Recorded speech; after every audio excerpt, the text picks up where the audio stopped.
Ayan guys, at ngayon naman ay magluluto tayo ng choy sam. Paanong lutuin? Panoorin lamang po. Ayan, maglagay ka lang ng kaunting mantika. It's like 1 tablespoon of oil. Tapos ilagay mo na yung garlic na pati. Ano ba yan? Luya na nga! Tagalog na! Nakakaloka. Tapos ipit pa yung lalagay natin. Ganyan lang siya ha.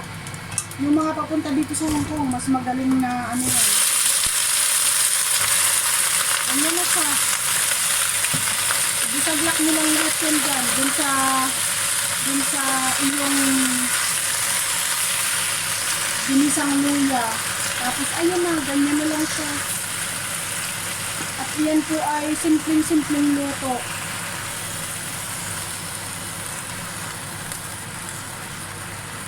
Simpleng luto ng ulam ng mga sitwa.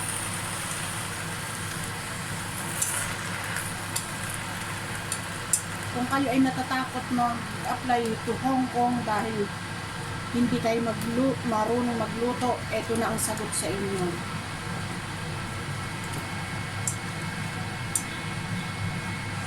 Ganyan lang yan siya. Antayin mo lang siyang malanta or ma-half cook, that's it. Alam nyo ba kung ganilang karami ang ilalagay ko dyang asin? Para makita nyo ha. Ganyan lang siya. Kurot lang ng asin yan. Hindi na yan dadagdagan pa. Para kaunting kurot ng asin. At sila ay takot na takot makatikim ng ricado. Kaya sa mga bagong apply or nag-a-apply, huwag na kayong matakot pumunta dito sa Hong Kong. At siguradong ang luto nila ay mas masarap pa ang luto ng ating niluluto. Yan ay ganyan lamang eh. Oh. Tapos lagyan mo ng kaunting tubig para naman maluto.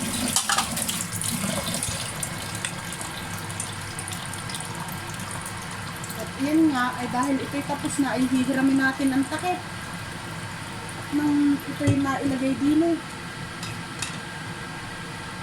Ay bakit ga naman kadami ng tubig mo? Bakit ga ang aking steam nagpawis?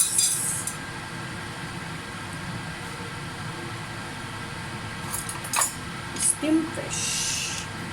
O, ganyan lang siya guys, panoorin nyo lang yan, madali lang siya. Ang aking steam fish ay arena. Ganyan lamang siya.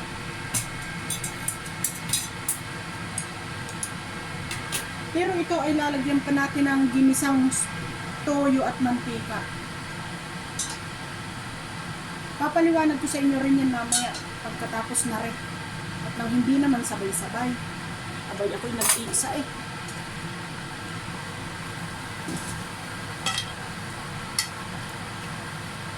Ganyan lang siya. Siguro mga 2 minutes pang nakukulo-kuloan ng kaunting tubig yan. Bago paniguradong iyay okay na naman.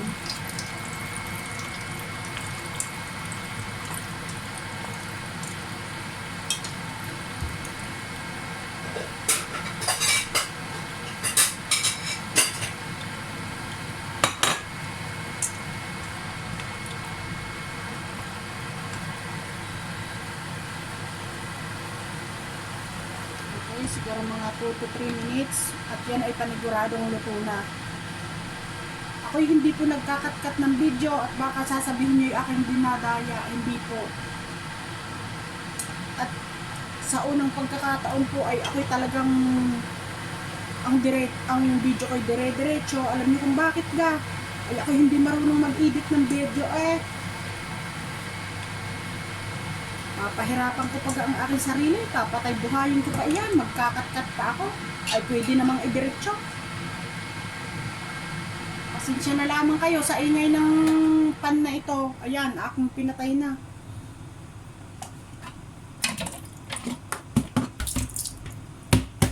Ayun nga, at sigurado'y malapit nang dumating ang aking boss.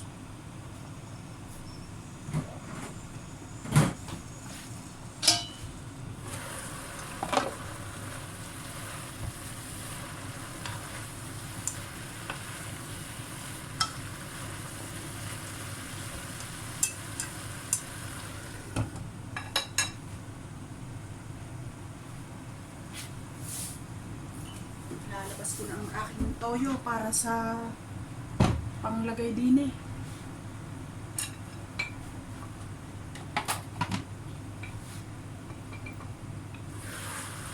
O, ayan na, ang sinasabing luto na. Ganyan na lamang ho iyan.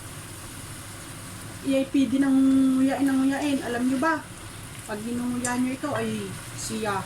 Talagang mananakit naman ang iyong pangain at medyo makunat siya pag hindi lutong-luto. Sa bagay, kahit naman luto ay ganyan. Ay tinamulaga, hindi na hinimay. Ay gusto nila ay buong isusubong ganyan ay. Ayan na. Ay tapos na. Ay atin ang patayin. Ayan. At ilalagay ko na nga din eh sa aking lagayan. At ang gusto ko pa ay pag ako ang magluluto, gusto ko ang aking gulay hili-hilera. Alam nyo ga yun, yung hili-hilera, yung nakalinyaga.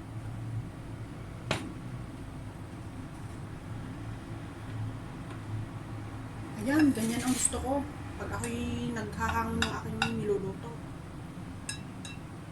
Kaya lang, pag ang nagluto hindi ako, di basta na nga. Basta na binubura-burang it.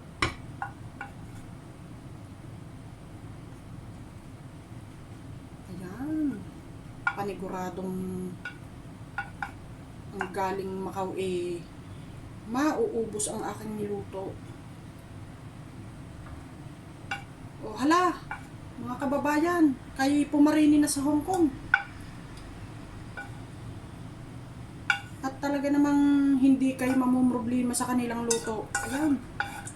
Pati ang luya ilagay sa ibabaw at nang may design din. Yan, ganyan lang yan. Ganyan lang po yan. Ayan, tapos na. Diga. Kaya babay na munang gaho.